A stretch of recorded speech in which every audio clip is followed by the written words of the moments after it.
porque ahora tenemos vida eterna. No es que la vamos a tener, ahora tenemos vida eterna. ¿Y saben lo que es la vida eterna? Esta es la vida eterna, que te conozcan a ti, el único Dios vivo y verdadero, y a Jesucristo, a quien has enviado. Es una relación de comunión con Dios. Nosotros fuimos resucitados para vivir para Dios. Mis hermanos, esa es nuestra nueva identidad. Estamos vivos para Dios, no para seguir viviendo para nosotros mismos. El viejo yo que vivía para sí mismo fue crucificado.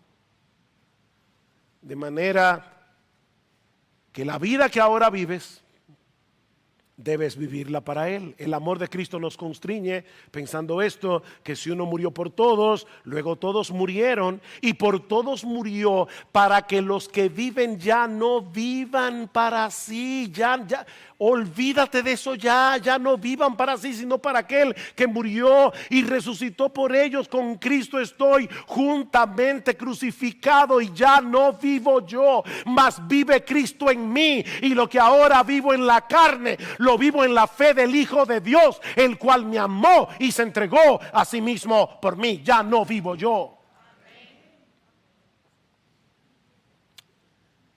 Me preocupa cuando veo a muchos cristianos que profesan ser cristianos enarbolar continuamente la bandera de la libertad cristiana, como si Cristo nos hubiera hecho libres para seguir satisfaciendo nuestros deseos. Y cuando tú le dices, hermano, no, guárdate de esto, es mi libertad cristiana. ¿Sabes lo que es la verdadera libertad cristiana? Cristo nos hizo libres al precio de su sangre para que podamos decirle que no a nuestros deseos pecaminosos, e incluso para que podamos restringirnos de cosas que, aunque son legítimas, pueden hacerles daño a nuestras almas o pueden dañar las almas de otros. Eso es libertad cristiana, verdadera libertad. Cristo nos libertó de la esclavitud del yo para que podamos hacer eso, decirle que no a nuestros pecados y decirle que no a cosas que tal vez sean legítimas, pero que no nos ayudan para correr mejor nuestra carrera. Y yo confío en que en tu corazón y en tu conciencia tú sabes cuáles son esas cosas.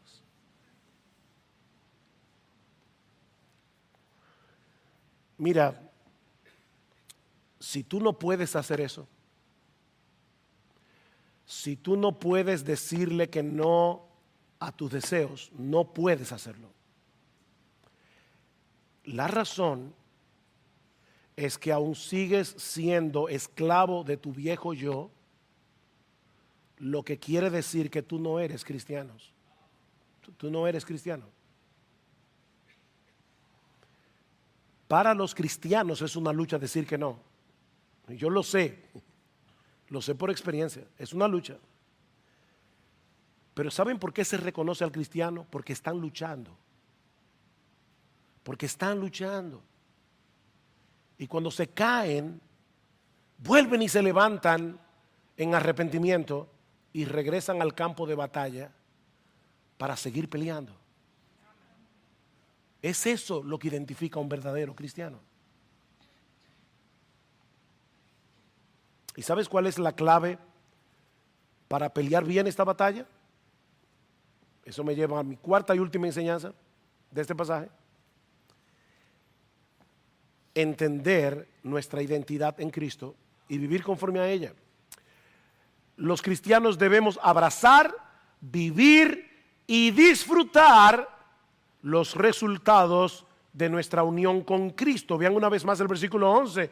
Así también vosotros consideraos muertos al pecado, pero vivos para Dios en Cristo Jesús. Considérense así, mírense así. Cuando ustedes piensen en ustedes, piensen en ustedes como personas que han muerto al pecado y que resucitaron para Dios. A lo largo de este pasaje, Pablo ha estado insistiendo en que hay cosas que los cristianos debemos saber. ¿Se dieron cuenta? Versículo 3. ¿O no sabéis que todos los que hemos sido bautizados en Cristo hemos sido bautizados en su muerte? Versículo 6.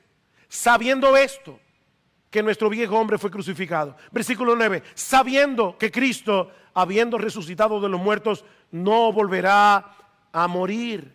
Debemos saber eso. Pero ahora Pablo nos dice en el versículo 11, no solo que debemos saber eso, no solo que debemos entender lo que ha sucedido con nosotros por causa de nuestra unión con Cristo, sino que debemos abrazar con gozo los resultados de esa unión. Hemos muerto al pecado, estamos vivos para Dios. A veces he estado en iglesias o conferencias donde se habla del tema de la santidad.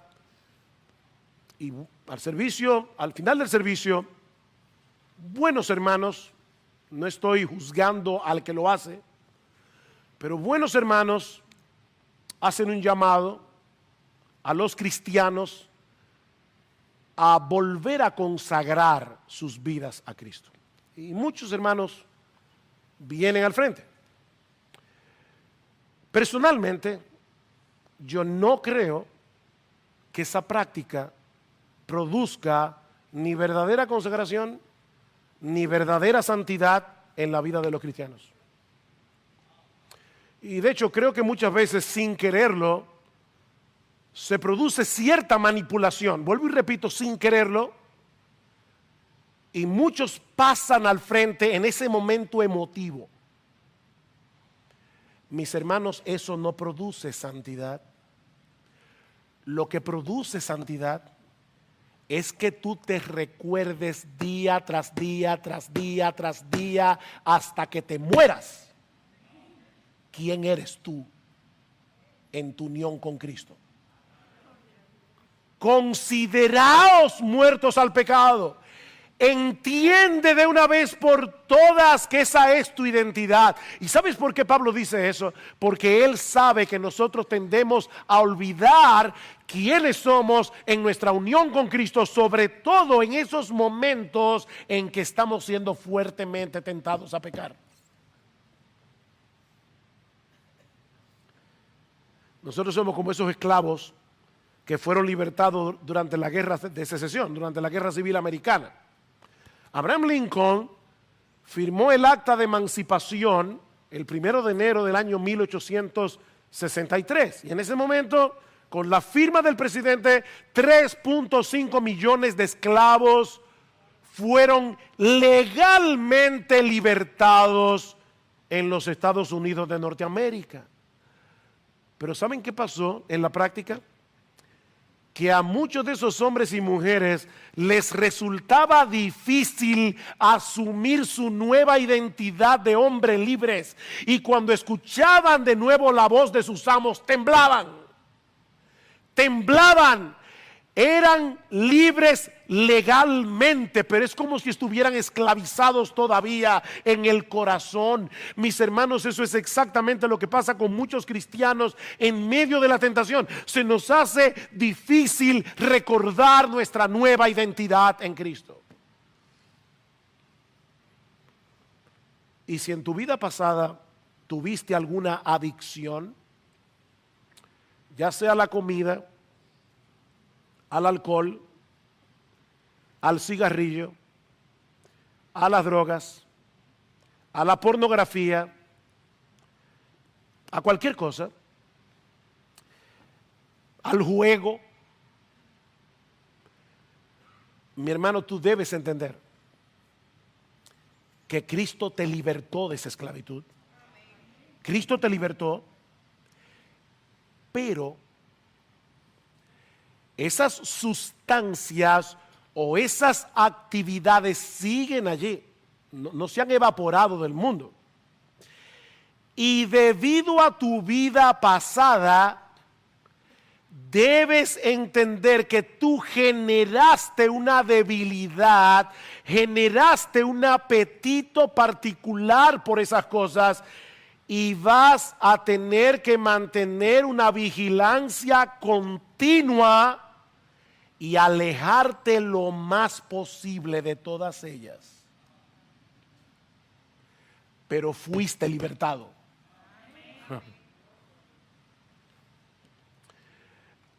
Nosotros le llamamos hoy a esas cosas adicción o adicciones. La Biblia le llama idolatría. La adicción es una idolatría a ciertas cosas.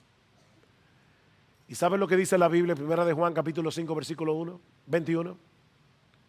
Hijitos míos, huid de la idolatría. No basta con que tú tengas la enseñanza de Romanos 6 en tu cabeza.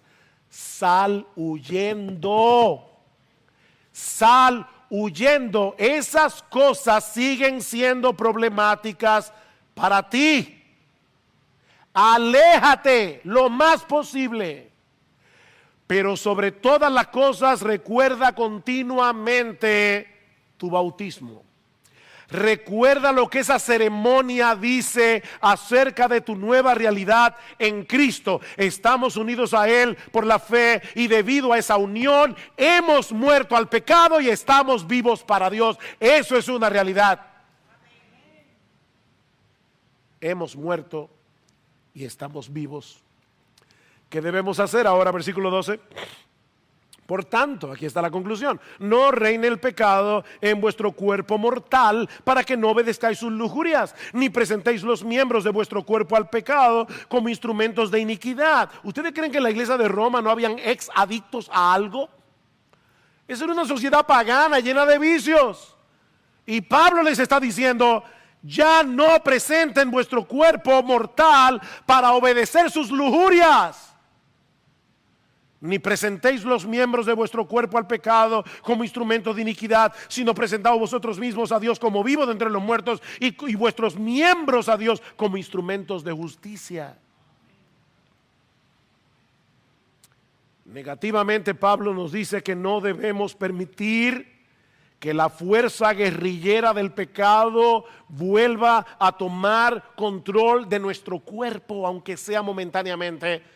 Sigue en pie de guerra, en dependencia del Espíritu Santo, porque ahora, mi hermano, aunque tú no lo creas, porque el pecado te hace creer que no puedes, tú puedes decirle que no a los deseos carnales que batallan contra el alma. Puedes decirle que no. Miren, a veces es una guerra que te da taquicardia. Tú sudas. Yo me he visto a mí mismo en ese trance. Tú estás allí con el pie para que el diablo no abra la puerta, pero no es que tú estás ahí tranquilo. No es tranquilamente. Tú estás sudando esa batalla. Señor, en dependencia tuya, por favor, no me dejes quitar este pie de ahí. Y el diablo es tan malo y tan engañador que te dice: tú si eres hipócrita, tú estás loco por hacerlo. Ya que te ensucies un poco más. No, mientras tú no quites el pie de ahí, tú no has pecado, tú has entrado en tentación, que son dos cosas diferentes.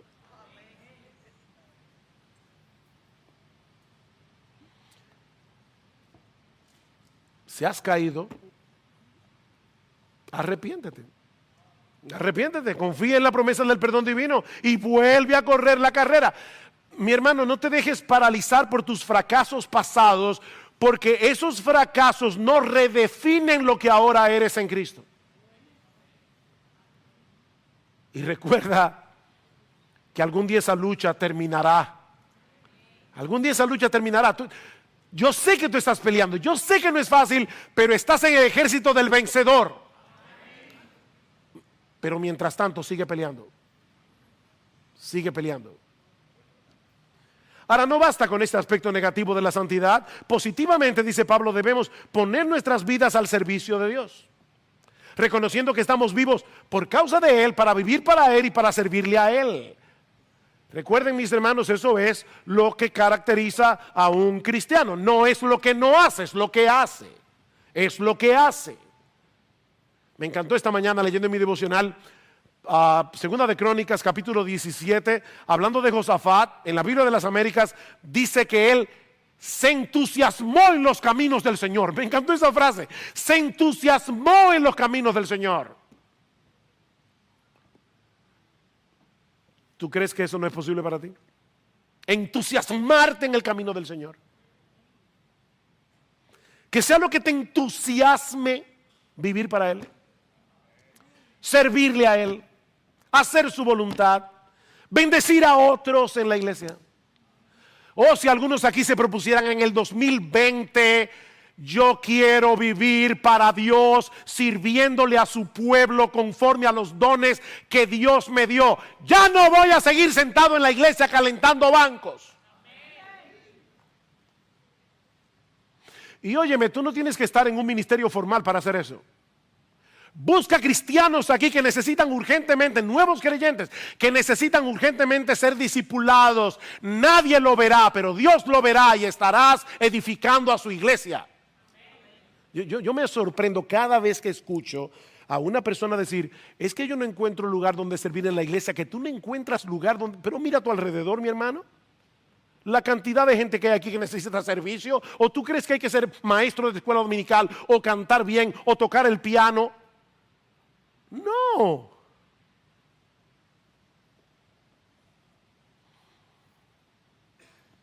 Aquellos que quieren ser útiles en el reino de Dios no tienen tiempo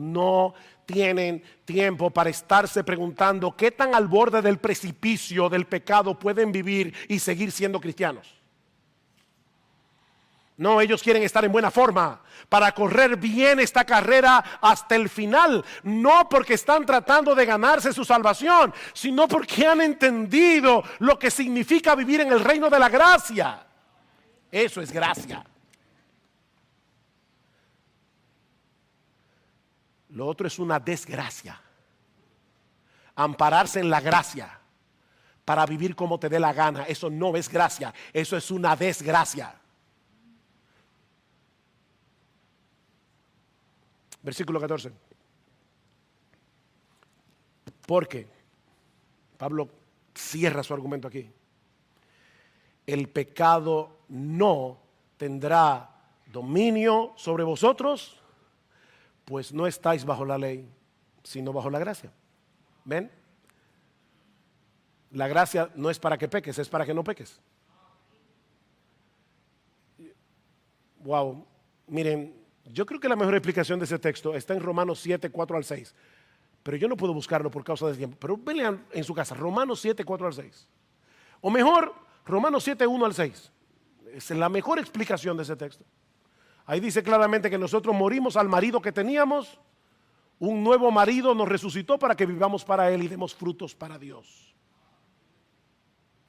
Estar bajo la ley es estar bajo la obligación de cumplir la ley. Toda criatura de Dios tiene que cumplir la ley. Pero no tenemos la capacidad de hacerlo. No la tenemos. Es por eso que estar bajo la ley es estar bajo condenación, porque no podemos obedecer la ley. Es estar bajo el poder del pecado que hace de la ley un motivador para pecar, no para ser más santo. Pablo dice que el pecado en el impío lo estimula a pecar, la ley en el impío lo estimula a pecar increíblemente. La razón por la que el pecado ya no puede dominar a los cristianos como antes lo hacía es porque ya no estamos bajo la ley, sino bajo el régimen nuevo de la gracia por causa de nuestra unión con Cristo. Ahora tenemos nuevos recursos para obedecer a Dios que antes no teníamos. Y no por temor a ser condenados, sino por la gratitud de saber que ya Cristo pagó nuestra deuda con la justicia de Dios y nos libró de la esclavitud del pecado. Para concluir y para resumir lo que hemos visto hoy, ¿cómo puedo yo evaluar Si yo estoy unido a Cristo, objetivamente, ¿cómo yo puedo evaluar eso objetivamente? Que yo de verdad estoy unido a Cristo, a pesar de que todavía peco. Tres cosas. Por el deseo sincero que tengo en mi corazón de obedecer y servir a Dios. Por la lucha que percibo en mi alma para no pecar. Y por el dolor que me causa el hecho de haber pecado y cómo ese dolor y vergüenza me llevan al arrepentimiento una y otra vez.